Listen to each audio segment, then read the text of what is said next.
Hello, wonderful people. I'm Dane Peterson from Wonderbot Animals, and here is... A woman in Walmart rescued this rotting fish and gave him a second chance at life. Before we begin, make sure to smash the like button, subscribe to our channel, and click the notification bell for more amazing videos.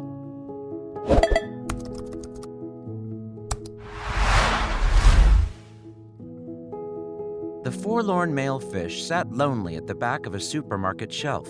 Squeezed into a tiny pot, the aquatic creature native to Southeast Asia certainly presented a sorry sight in that chain store in the southeastern state of North Carolina. He was just floating there listlessly, literally falling apart, neglected by the store staff and close to death.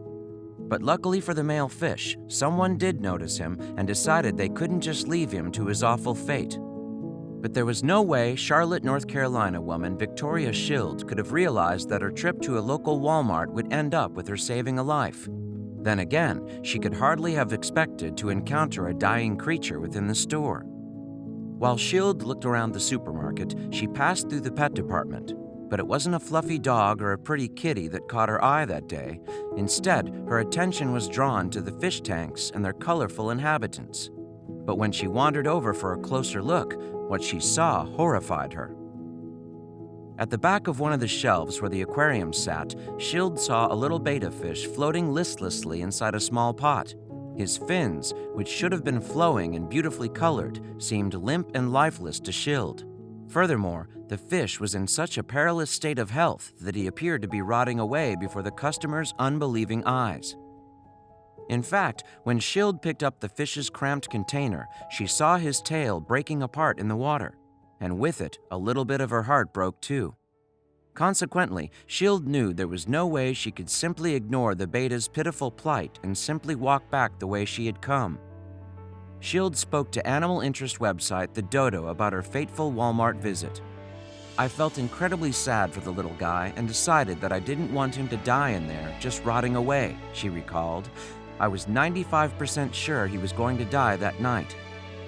Having bought the betta and saved him from a lonely death, Schild was determined to make a difference to the end of his life.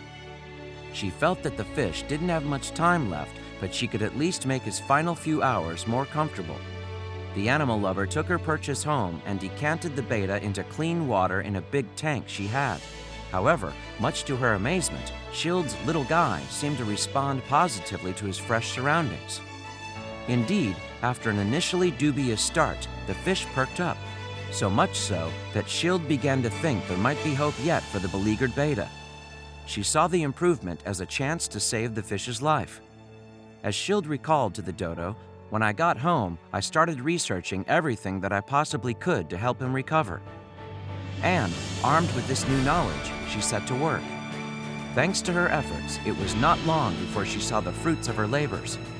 Probably within a week of clean warm water, medicine, and basic care, he started getting better," Schild told the Dodo. Indeed, the little fish went from strength to strength. Moreover, he seemed to love his new tank and explored it as he gradually recovered. Schild's fish was not the only one of his kind to ever be found suffering in captivity, but most of the species' neglect stems from misinformation.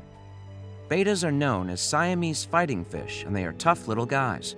However, because they are more resilient than many aquarium fish, they are victims of hearsay. For example, bettas are widely believed to prefer smaller containers, such as the pot Schild found her pet dying in. In truth, bettas can survive in smaller habitats better than some fish breeds, but it should be treated as a temporary solution at best. Rumors of betta fish dying in large tanks are actually explained by inadequate tank conditions, which also links to another myth perpetuated about the species. Some believe bettas are acclimatized to muddy water and prefer dirty environments. People think this is because the fish can be found stranded in shallow, dirty water during their mating season. But that is because that time coincides with the dry season in their native Southeast Asia. Poor quality water just happens to be a major cause of many wild betta deaths, and so this myth should be ignored. Betta fish are apparently well on their way to becoming the most popular tank fish in the U.S. However, this popularity among the country's pet owners is not always reflected in the nation's pet stores. Indeed, it would seem that the Walmart where Schild saved her beta was not the only one of its stores to come under fire for neglect. In 2014, a woman allegedly discovered tanks of the dead fish in a Walmart outlet in Olathe, near Kansas. Further concerns were flagged up the following year after a similar beta incident was reported in Gainesville, Florida. In fact, the shopping chain's fishy problem reached such a level that it began receiving attention on social media. In 2016, Sharanya Prasad, a user of the activist network Care2, created an online petition calling for Walmart to take better care of its fish stock. Unfortunately, Prasad was to be pretty let down by the response. Indeed, the disappointed petitioner spoke to the Huffington Post about the issue in June 2016.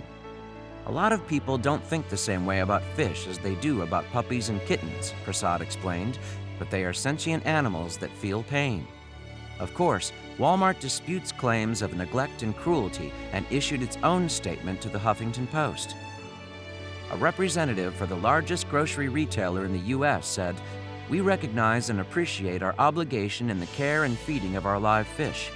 We have processes in our stores that allow for the proper care of all betta fish by our associates. Like anything else in our store, if something doesn't meet our customers' expectations, we hope they'll bring it to the attention of store management." The statement concluded, "When we are made aware of such an issue, we take immediate action." Whatever the facts of the matter, Schild managed to save one of the betta fish that had slipped through Walmart's safety net. And her research really seems to have paid off. In fact, he no longer looks like the same pathetic creature she rescued from the verge of death. A month after her act of mercy, Schild gave an update to the dodo. "Now he's an amazing little fish. I love watching him swim around, leap for food, follow my shadow, and just be a cool little guy." She also gave him a name, Argo. He's named after Jason's ship from Greek mythology in reference to the revitalized fish's billowing fins, which remind his owner of sails. Schild gave Argo another chance at life, and seeing his transformation is truly heartwarming. But not every betta is as lucky as him. There are shoals out there on shop shelves suffering in silence, and no one is more aware of that fact than Schild. Indeed, she remarked on the subject to the dodo. "With just basic care and a proper setup, they are great little pets to have," she said. "I hope Argo's story can bring awareness to the plight of bettas and other fish in pet stores," Schild concluded. "We need to be their voices."